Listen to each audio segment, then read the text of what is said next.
샬롬, 듣는 말씀 들린 말씀 김종인 목사입니다. 오늘은 사무엘하 15장 말씀인데요.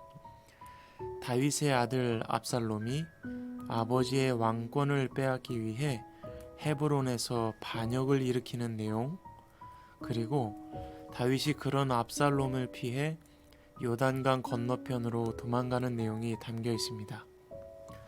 자, 오늘은 어떤 말씀을 우리에게 들려주실까요? 함께 말씀 보겠습니다. 압살롬은 다윗의 아들입니다. 다윗에게는 여러 명의 부인이 있었고 아들도 많이 낳았죠. 그런데 압살롬의 어머니인 마아가는 본래 그술 왕의 딸, 그러니까 공주였습니다. 왕족이었다는 거죠. 그래서일까요? 압살롬도 나라를 다스리는 일에 관심이 많았습니다. 압살롬은 매일 아침 일찍 일어나 성문 앞에 나갑니다. 그리고 성 안으로 들어오는 사람들, 억울한 일을 당했거나 재판이 필요한 일이 있어 다윗 왕을 만나러 가는 사람들을 붙잡고 그들의 이야기를 들어줍니다. 그러면서 당신의 말이 다 옳은 이야기지만 다윗 왕에게 가봤자 들어주지 않을 거라고 말합니다. 그러면서 덧붙이는 거죠. 내가 왕이 되면 저렇게 안 할 겁니다. 누가 나를 이 나라의 재판관으로 세워주기만 하면 누구든지 문제가 생길 때 나를 찾아올 수 있고 공정한 판결을 내려줄 거라고 말하죠. 그리고 사람들에게 겸손하고 정의로운 사람처럼 보이는 행동들을 합니다. 마치 압살롬의 선거 유세 현장 같습니다. 어찌되었든 압살롬은 이런 일을 4년 동안 행하면서 이스라엘 사람의 마음을 사로잡습니다. 그러다가 압살롬이 아버지 다윗 왕을 찾아가 헤브론으로 가서 하나님께 예배 드리고 오겠다고 말합니다. 일전에 그술 땅에 있을 때 하나님께서 나를 예루살렘으로 돌려보내 주시면 내가 헤브론에 가서 하나님께 예배를 드리겠다고 서원하였기 때문이라고 말합니다.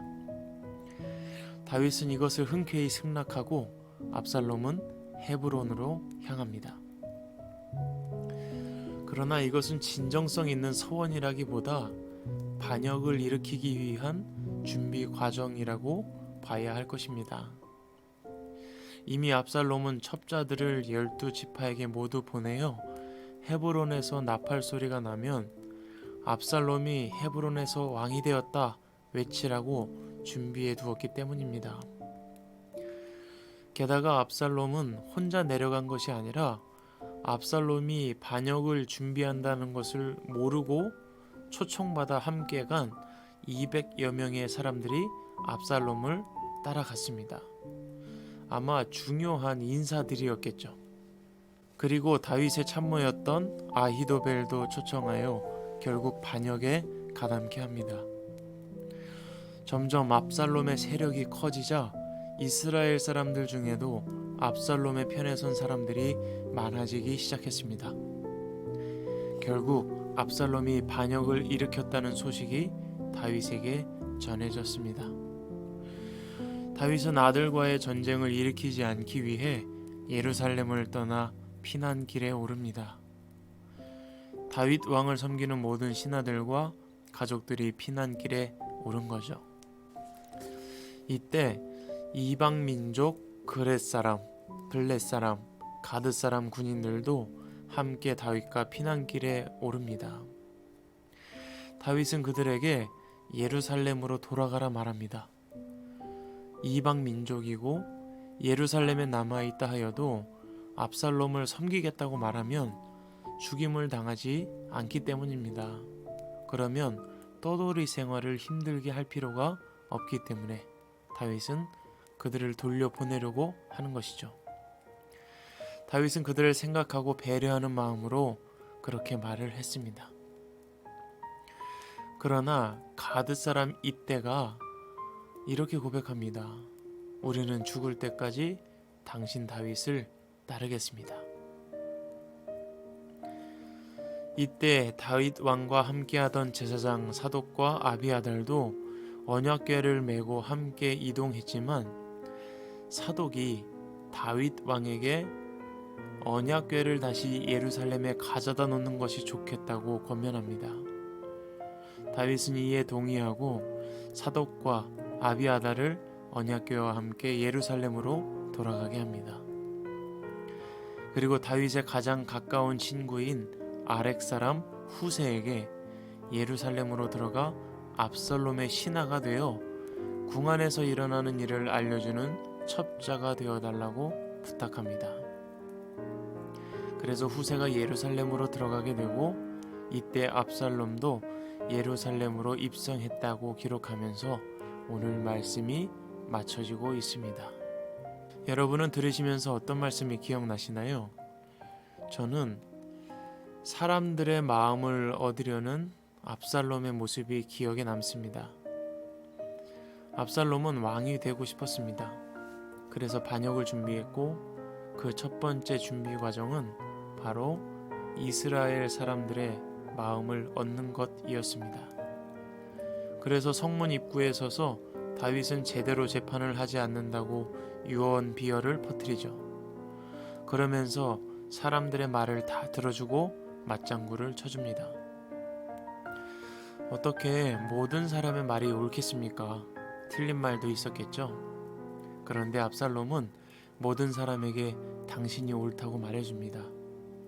오직 사람의 마음을 얻는 게 주 목적이었으니까요. 결국 사람들을 속이고 선동하여 그들의 마음을 빼앗습니다. 그리고 헤브론으로 가서 자신이 하나님께 드린 약속을 지켜야 한다고 거짓말을 하여 다윗을 속였고 첩자들을 이스라엘 온 지역에 보내 압살롬이 왕이 되었다는 헛소문을 퍼뜨리게 합니다. 오늘 우리에게 적용해보자면 언론을 장악하고 거짓 기사를 유포한 거죠. 압살롬은 인간적인 방법으로 왕이 되고자 했습니다.